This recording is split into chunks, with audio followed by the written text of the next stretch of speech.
Welcome. I want to show you like three techniques where you can blend a sky and a foreground together, because most modern cameras cannot shoot and draw bright light and hold both shadow detail and sky detail. This camera I shot on would have been the Fujifilm crop sensor, the X-T4. So you can see here, if I hit the F key, I metered for the foreground. So I wanted to get all the detail and the shadow detail into the foreground as much as I could without blocking it out, but I lost detail in the sky. And then straight away, I shot, or a few shots later, I was shooting the sky. And so I was metering for the sky on my histogram on my camera, make sure I wasn't clipping or blowing out the sky, but I've got no detail in my foreground. So what we can do, because I've got two nice clean images. Okay, the foreground, there's no noise in it. It's got great color separation, some lovely reflections. The color looks good, but no sky detail. What we can do is we're going to bring these into Photoshop. And as I said, I'm going to show you three techniques, from the easiest to a gradient to making a mask and painting the sky through.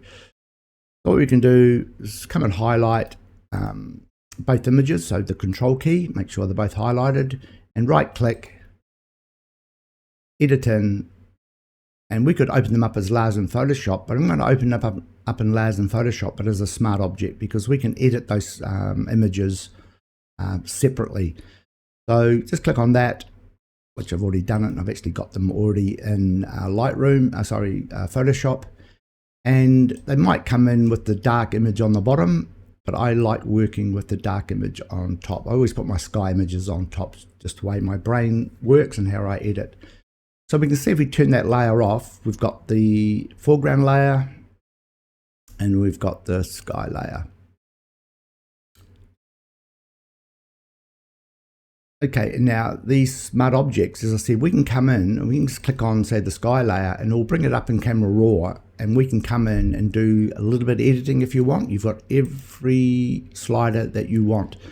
And sometimes when I'm blending an image, my transition line, or the area between the sky and the foreground, is very important. So this is my sky image. So sometimes what I'll do is I'll come in and just, even though I'm not going to be working with my foreground image, I'll come in and maybe just open up, and I'm just looking at the transition line through the area through here. So I'm just going to open up my shadows on this, click OK, and I'm going to come back to my foreground and just open that, and I actually might come in and drop some highlights, because this, I'm dropping the sky image, but this is not my sky. I'm just looking at the foreground, but I'm just looking through that transition zone here. I want to have a really nice blend through that sky here. Okay, I was happy with that. So these are raw files. There's been no other editing on it. You could do your noise, you could do some cropping before you do this, but just to show you how I would blend these together. So with the sky layer on top, all we have to do, make sure that top layer is selected, and come in. If you hold the Alt key down, come down on your layers panel. If you haven't got your layers panel, come up to Windows and look for layers. This is the way that I set up my Photoshop, how I work. Now default, you got your tools will be over the left, and this is a paid for panel here from Tony Kuiper, which I've been using for over a decade. And all this is, it's just every tool virtually on here can be found in here somewhere, but it's just so easy to just click on here. So we're going to come in and just hit the mask button, just the bottom of your layers panel, and just while you got your Alt key held down, just click on the mask and it'll put a black mask on that layer. Now Control Z goes backwards. Now if I just come and click on that layer without holding the Alt key down, it'll put a white mask on. Now you can fill a mask quite easily by hitting Control I. I think, yeah, Control I. That just fills that mask with black. So what it's done, it's just hiding the sky. Okay, and it's just revealing the bottom foreground layer. What we can do is with white paint, so I've got to change my foreground color. So it's black at the moment. I don't want to paint in black because black's not going to work. So I'm just going to hit the little arrow there, or you can, shortcut key would be X, and that will change it to white. Now make sure that your brush is selected, or by hitting the B key. And what I'm going to do is just grab my pen, and with white paint, now up the top here on your edit panel, when you hit your brush, you've got these tools up here. So we're just looking at arrow opacity. Look, I'm going to hit the number 8 key, will give me 80%. Now you can use the slider here. You can go back and forward on here. You can come here and use the slider here to bring your opacity, how much paint you want to paint through, or your numbers, your keys. 7 means 70, 0 would be 100%, 10, also 1 would be 10%, and so forth. So we're just going to use 70% because we don't have to paint the whole sky in. So I want to increase my brush size, so you use your right bracket key to increase and your left bracket key to decrease. So pretty straightforward. So what I'm going to do is just come now, so white, and just going to paint that sky. So what you can do, quick and dirty, you can come in, paint that sky, use a smaller, I'm going to zoom in, just use my mouse roller, use a smaller brush, and keep coming down. Maybe less opacity, 20%, smaller brush, and paint through that. You make a mistake, you think you've gone too far, you can just hit the X key, go back to black paint, and then just back mask that out if you've gone too far down. X key again, so you can just come in, you can see I can start seeing a black line, but as I said, if you're just going to put this up on Instagram or Facebook, you know, you could get away with that. All right, so that's a quick and dirty way of, and if we hit the Alt key and hit the mask, that's what I've painted. Now you can come in and continue to paint if you want, just to paint that mask out, maybe with a higher opacity. You can paint all that sky in if you want. Hit the Alt key, hit the mask again, and obviously a lot darker sky. So you can paint with opacity, bring that whole sky in. To me, that sky's way too dark. Okay, but as I said, you can come back and hit the X key and just maybe lower opacity and just paint just a little bit of that sky back to make it more realistic.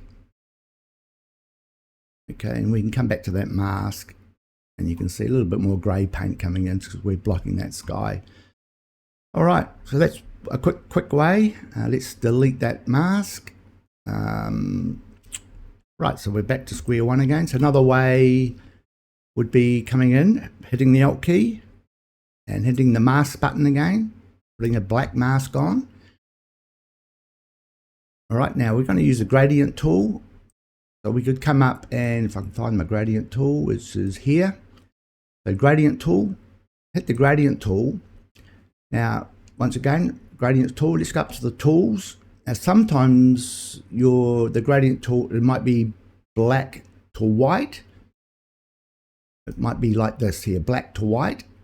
But we want to reveal, so we want the white to reveal the sky and then a gradient to block out. What we're going to do is just reverse it. Then we've got white to black.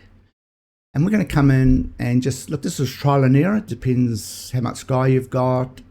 So let's just click here and just drag that gradient down to, I don't know, there.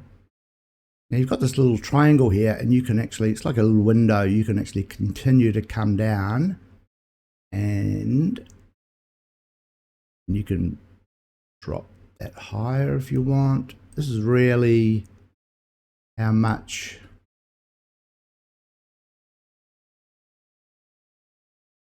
you want to work with. So let's go and click on Alt. So white reveals. So I'm revealing the sky, and I don't know if you can see it on the video, but it's starting to go grey and then quite dark, and then it's totally blocking out the foreground. So I'm just allowing the sky to come through. All right, and it's done a reasonable job. This works really well with very straight lines. If you've got a mountain here or you've got a tree, you have to use different types of masks. All right, so that's number 2. So let's do our last one. Let's have a look, say, at, let's have a think.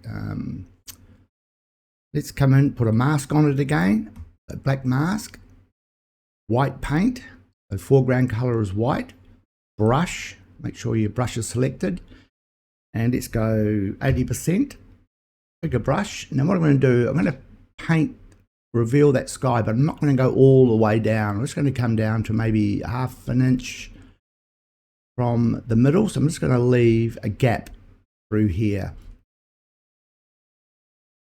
Right, so in our channels panel, now if you haven't got your channels panel, you can come up to Windows and there's your channels, and I've docked mine to the bottom. Okay, you can put that anywhere you want, but I have my layers and my channels. Some people might want their channels panel docked into there, and you just can go back and forward if you want. I'm just going to come up and just going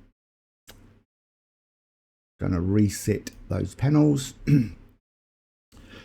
So what we can do, we can use a luminosity mask, but I'm not going to use a Tony Kuiper's panel. I'm actually going to use the RGB channels. So we've got RGB, red, green, blue channels, but we've got these masks already made, the red channel, the green channel, and the blue channel.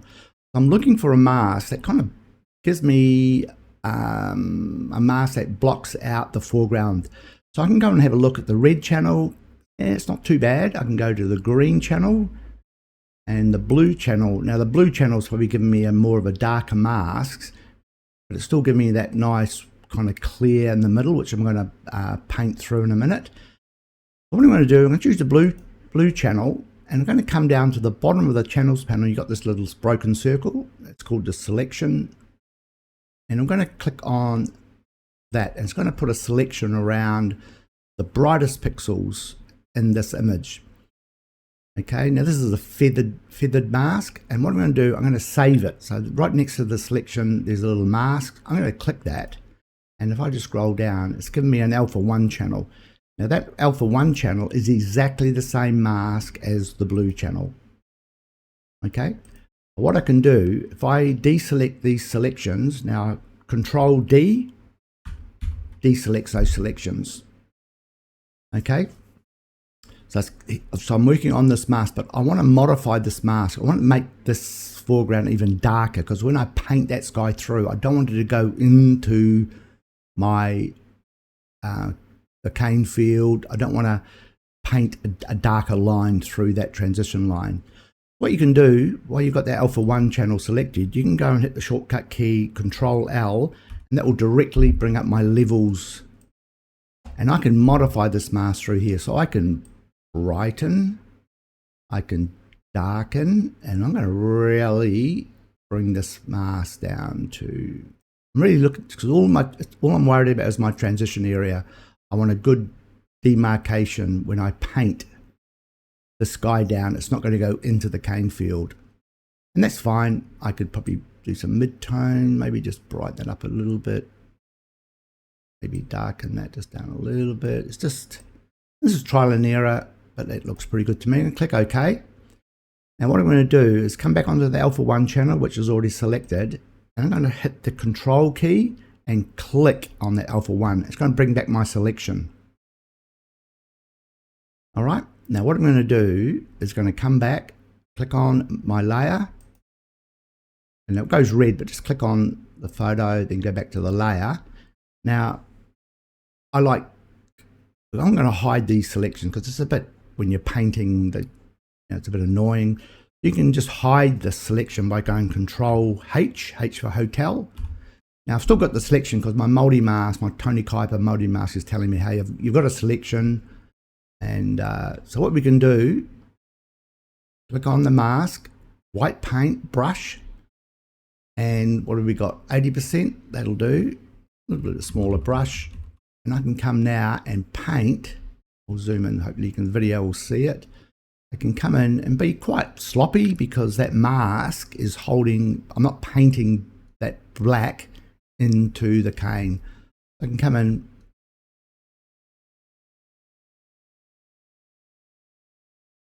and bring back the sky. Once again, you can turn it to black, you can paint out, you can paint in.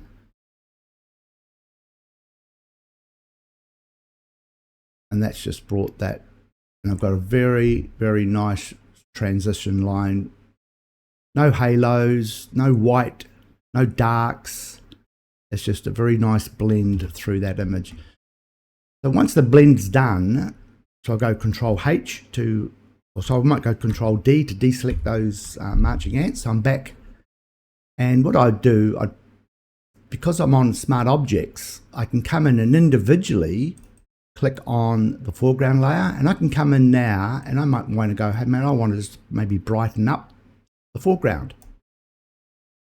I might want to add some color. But even though the sky's changing, it's not the sky because that's blocked out. I can add some green and warm it up a bit, click OK, and it's just the foreground will change because that mask is holding back the sky. So we can come to the sky layer. We can do the same thing. We can add some color to the sky, punch those yellows, come back to the lights. We could brighten it up a little bit. We could add some shadows, which I've done. We could open the blacks up, click OK, and it's just the sky changed. All right, then I'd probably come and add some contrast. You could put that now, once if you think you've done everything, you could come and put that out on its own layer. And then everything I've done here, the blending, I've got it on this layer here. So if I deleted this, deleted these, it's all that work is into this image. And once again, you can come and do some more work if you choose to. Hopefully those 3 techniques, you can play with them. You don't need a panel, you can just do it in Photoshop. I hope you help somebody. Thanks for watching.